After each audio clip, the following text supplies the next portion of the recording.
pai. Texto de Provérbios 22, versículo 6 diz: instrui o menino no caminho em que deve andar, e até quando envelhecer, não se desviará dele. Vamos ler juntos? Instrui o menino no caminho em que deve andar, e até quando envelhecer, não se desviará dele. Deus abençoe. Amém. Nossos corações. A palavra de Deus. Podemos sentar, irmãos.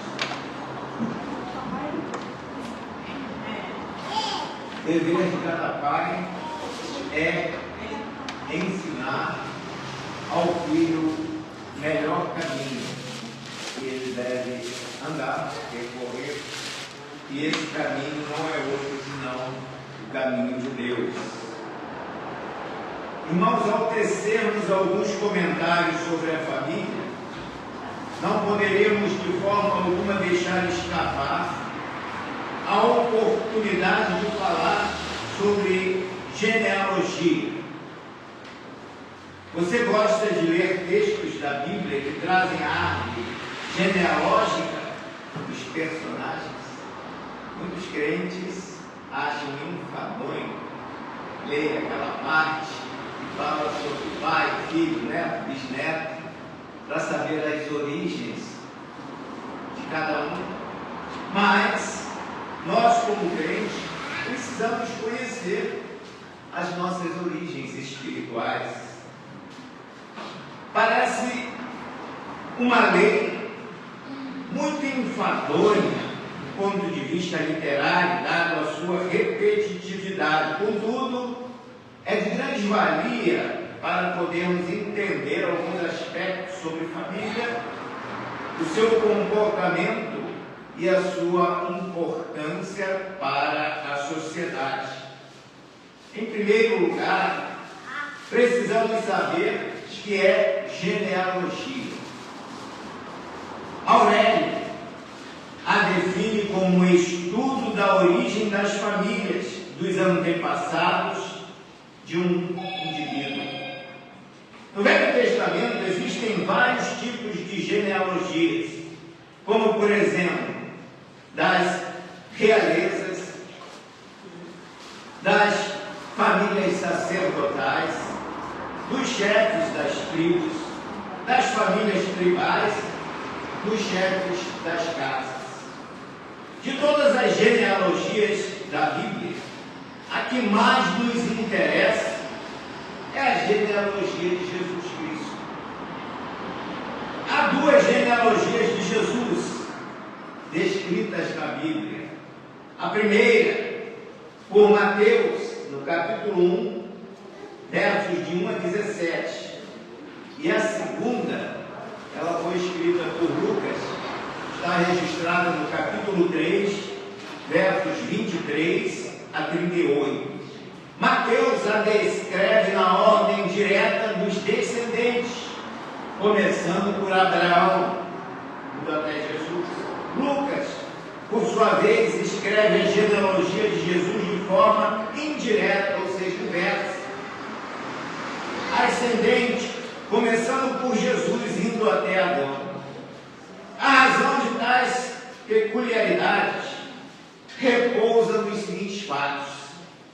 Mateus, ao escrever sua genealogia, estava procurando provar aos judeus que Jesus possuía direitos legais ao trono de Davi e também tinha participação no pacto de Abraão.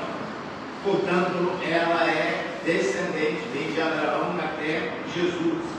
Já Lucas tinha por objetivo mostrar que Jesus é o eterno, unigênito Filho de Deus e ascendente ao primeiro Adão. Enquanto Mateus traça a ascendência através da linhagem real de Davi e Salomão, Lucas a traça através de Davi e Natã. A genealogia de Lucas se preocupa com a relação de Jesus com toda a raça humana. Já a de Mateus focaliza a ascendência real com o cumprimento da herança e das esperanças de Israel. Tendo em mente a genealogia escrita por Mateus, podemos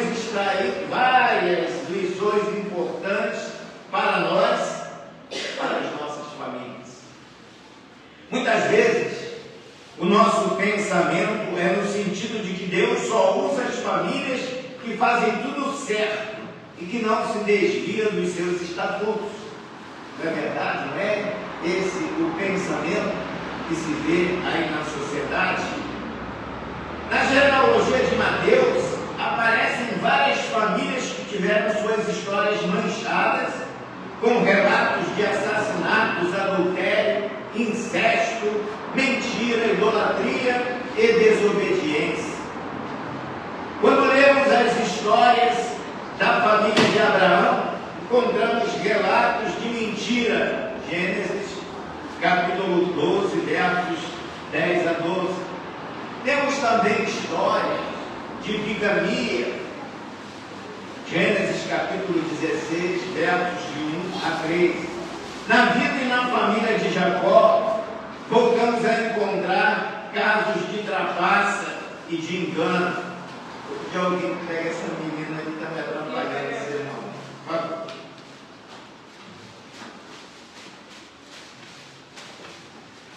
Obrigado.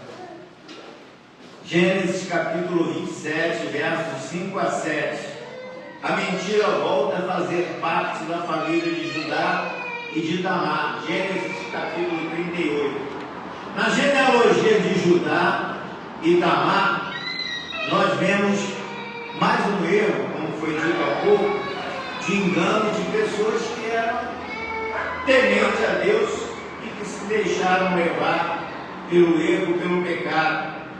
Inclusive na genealogia de Jesus encontramos casos de adultério seguido de assassinato, como é o caso de Davi, que adulterou com Batseba e posteriormente planejou o assassinato de Urias. Todo mundo sabe disso, dessa história.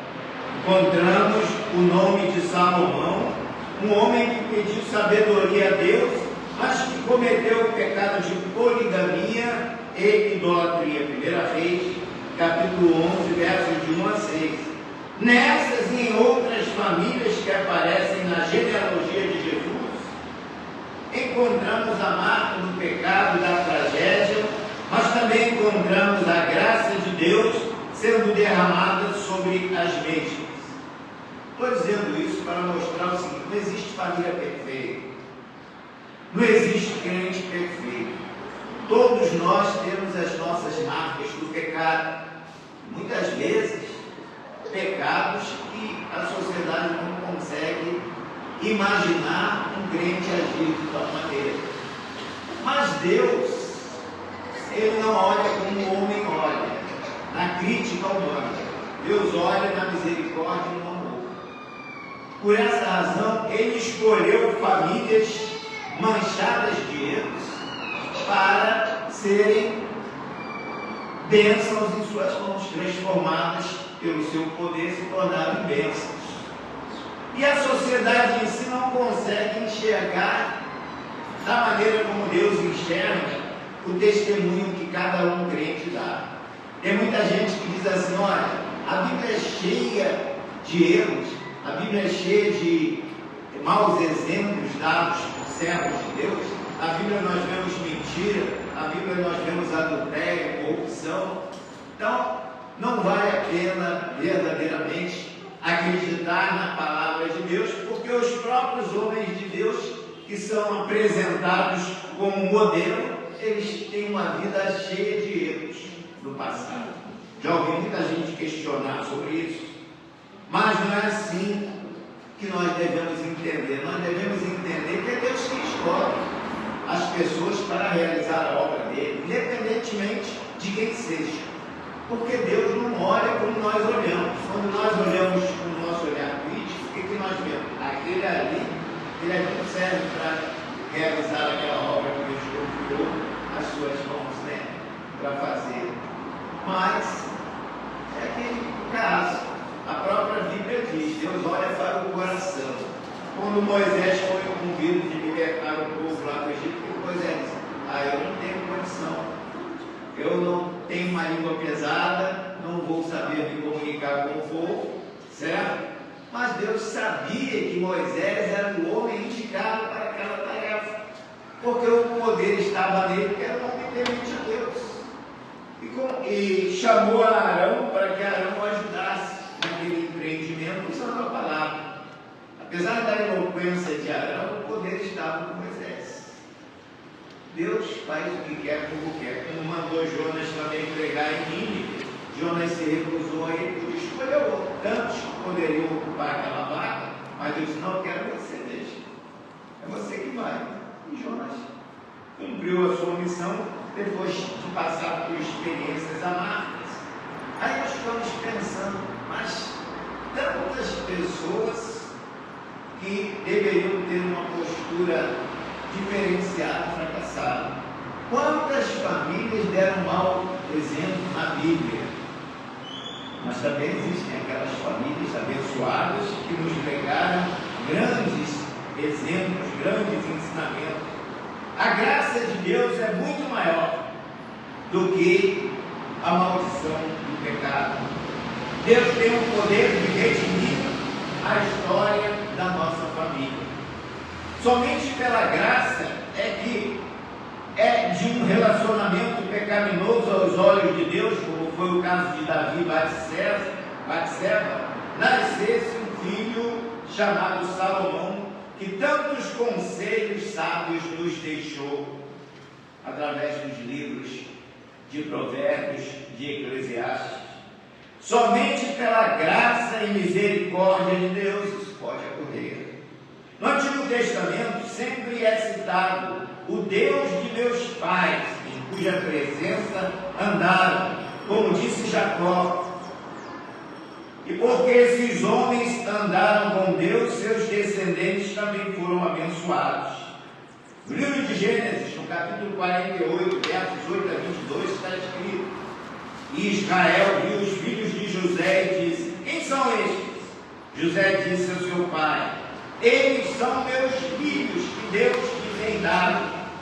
E ele disse: peço-te, traze-os aqui para que os abençoe. Os olhos, porém, de Israel, no caso aí, o nome de Jacó, Israel, estavam carregados de velhice, já não podia ver bem, e vê-lo chegar a ele, beijou e abraçou.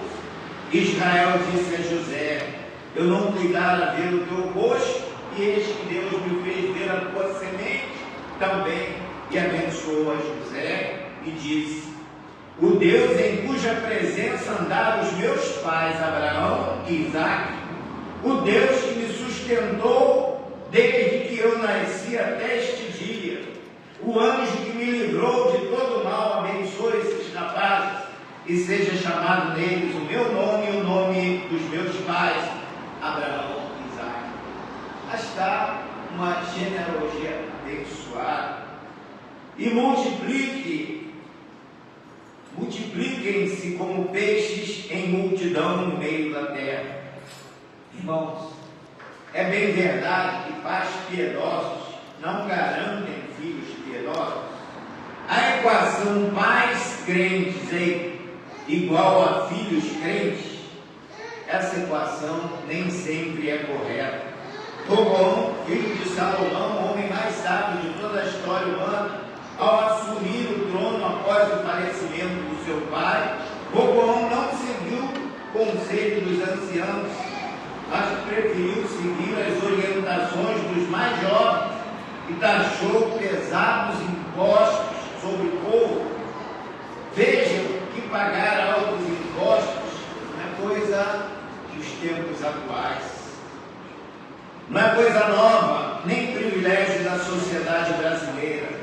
Roboão seguiu o seguinte conselho dos jovens, que eram índios: assim falarás a este povo: teu pai fez pesadíssimo o nosso jugo, tu o alivia de sobre nós, meu dedo mínimo é mais grosso do que os lombos do meu pai. Assim pois, se meu pai vos sobrecarregou de um jugo pesado, ainda eu aumentarei o vosso jugo. Meu pai vos castigou com açoites, porém eu vos castigarei com escorpiões. Primeira vez, capítulo 12, versos 9 a 11. Se Salomão era considerado rigoroso, excessivo a cobrança de impostos, das taxas, Roboão multiplicou ainda esses impostos e se impôs à sociedade de forma útil e piedosa. Amon é outro exemplo. Seu pai, Manassés, apesar de ter cometido o pecado de idolatria, se arrependeu e Deus o perdoou. Amon, ao assumir o trono, praticou a idolatria e a impiedade. Josafá, homem temente a Deus, passou o trono a Jeoram, seu filho, quando este tinha 32 anos. Durante os 8 anos que esteve reinando, só praticou a idolatria e a impiedade, segundo a Crônicas, capítulo 20 e 21. Acontece que a Bíblia diz aos pais, que foi lido no início, ensina o menino no caminho em que deve andar, e até quando envelhecer, não se desviará dele. Provérbios 22, versículo 6. Na mesma linha de pensamento, o apóstolo Paulo disse ao carcereiro de Filipe: crê no Senhor Jesus Cristo, serás salvo tu e a tua casa. Atos, capítulo 16, versículo 31. Não podemos olvidar o que disse Moisés aos pais no Sinai, porque eu, o Senhor teu Deus, sou Deus zeloso, que visito a maldade dos pais dos filhos até a terceira e quarta geração daqueles que me aborrecem, mas também faço misericórdia em milhares aos que me amam e guardam os meus mandamentos. Êxodo, capítulo 20, versos 5 a 6. Se ele castiga até a quarta geração dos desobedientes, ele também age com misericórdia àqueles que lhe obedecem.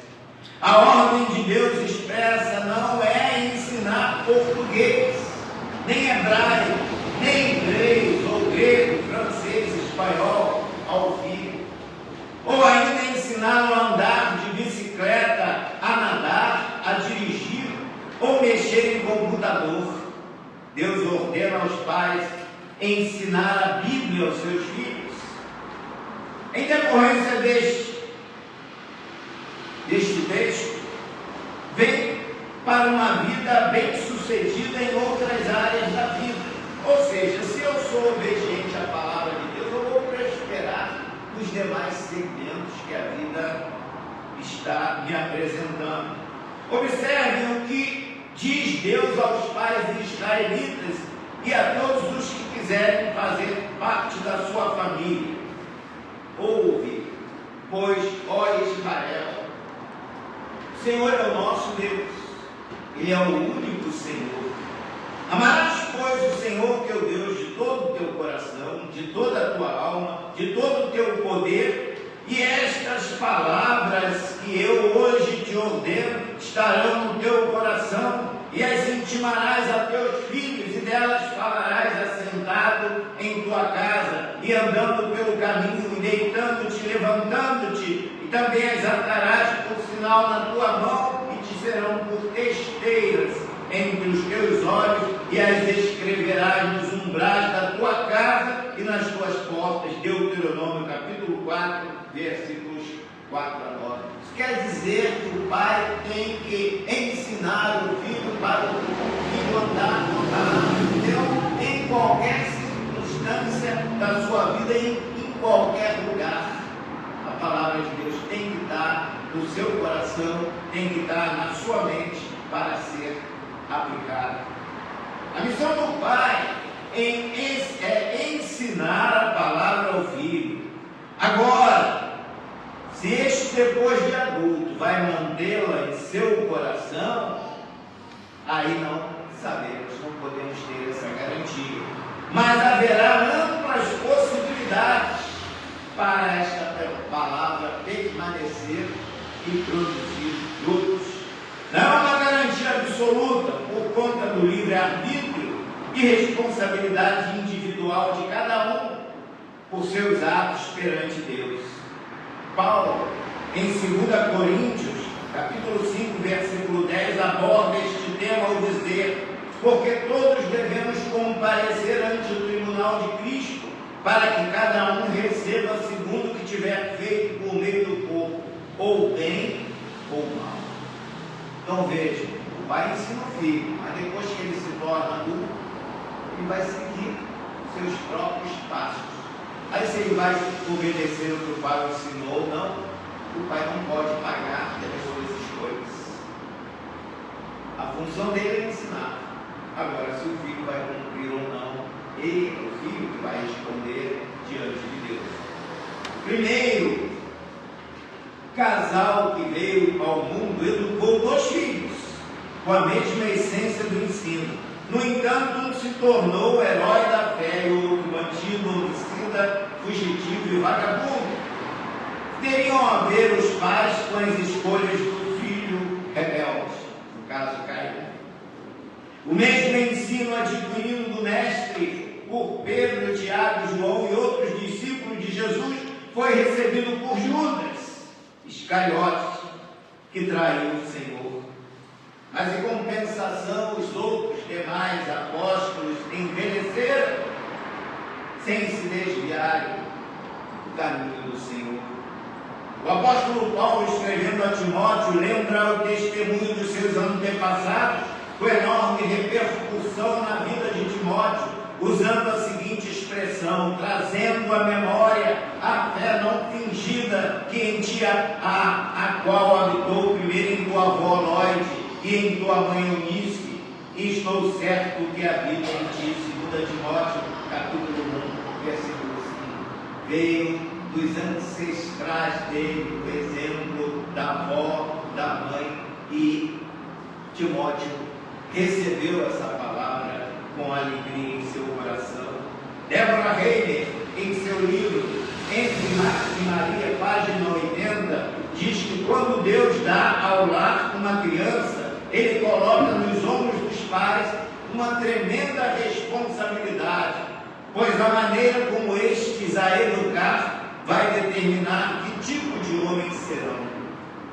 Essa responsabilidade não se limita tão somente em atender às necessidades físicas da criança, mas vai muito mais além disso, porque há necessidades espirituais que devem ser obedecidas. Susana Wesley, mãe de John Wesley, fundador da Igreja Metodista, teve 9 filhos.